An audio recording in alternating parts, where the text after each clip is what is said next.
Hey everybody, it's Adrienne. So I wanted to show you this dress that I get to hem.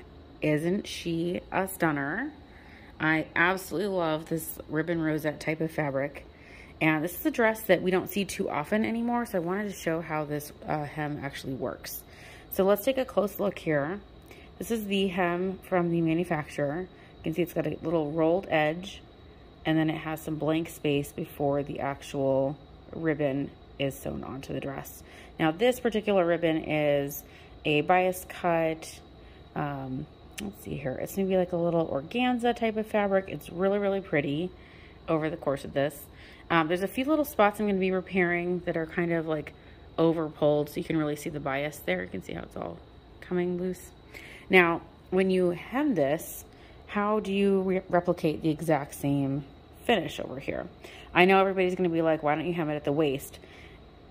There is rarely ever a time to hem at the waist. It's really, really uncommon unless you're also needing to shorten the waist of the bodice. So what I do is I'm gonna go ahead and I pin the floor length that I need on the base layer itself is organza.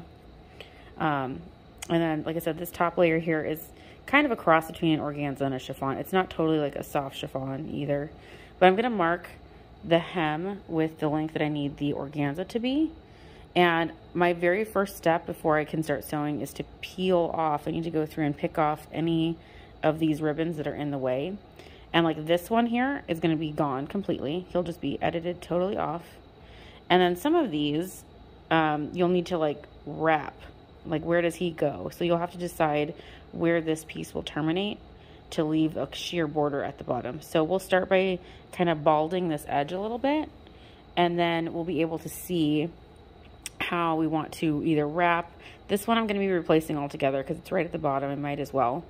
But some of these will have to have some new design flares because you can see these are mostly circular floral type of patterns. So like, for example, this one right here, this little edge, we can turn, like lift through here and then wrap him into the circle here, just like that. So we'll be making some design decisions as we go along here. But step one is to kind of pick off and make everything a little bit bald.